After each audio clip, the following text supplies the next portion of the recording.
Aquarius, and welcome to the story of I Am, your 2020 mid-year reading from Planet Waves. My name is Eric Francis Coppolino, your astrologer, for the next 40 minutes, here with some good news about what's going on in your solar chart.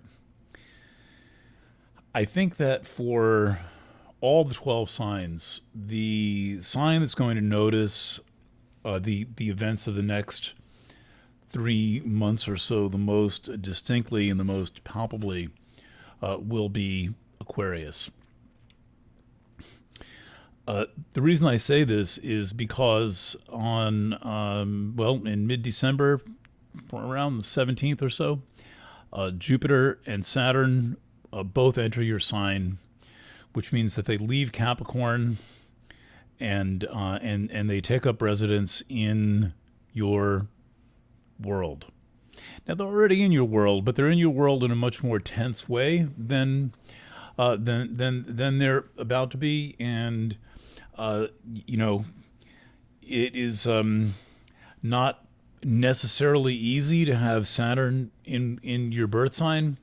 But we're not just talking about Saturn here; we're talking about Saturn in Aquarius, and Saturn is the day ruler of Aquarius, and the combination of Saturn in Aquarius is one of the most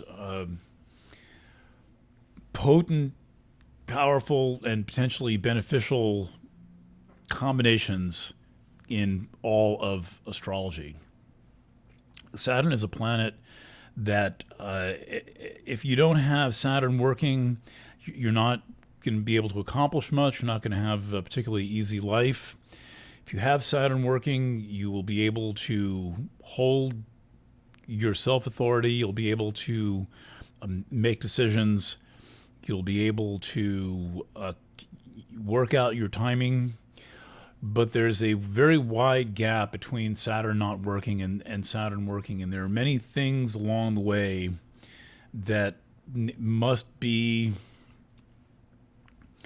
attempted and advanced upon and completed, and understandings come to in order to get Saturn working. And part of the problem with Saturn is that at its essence, it is not about all of these institutions in society. It is about your ability to structure and lead your own life, by which I mean be the leader of your own life. And in order to do that, there is a lot of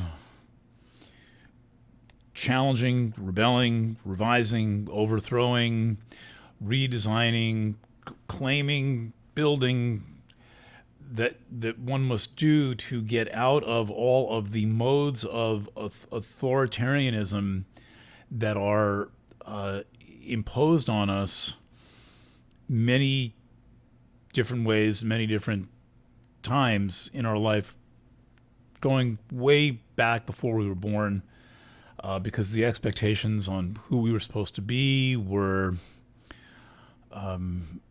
being imposed on us before we even popped out. What was your, when they figured out that you were going to be a girl, was your room painted pink? I mean, the expectations are so heavy placed on children that I don't even think parents should know what sex their kid is going to be before it's born. I guess that's not a thing anymore. I guess everyone just knows, because they're like, taking a sonogram every 12 minutes and, arranging for college admission, and you have your social security number at the end of month 4. But to get out of those expectations, which largely take up residence in us as internal structures, takes work. Now, your solar chart tells me that you are invariably doing some of that work, and that if your life has become harder in the past few years, for some reason, that the reason your life has become harder is because certain movements have occurred in your chart which have encouraged you or enforced or made inevitable the fact that you will do this kind of interpersonal work.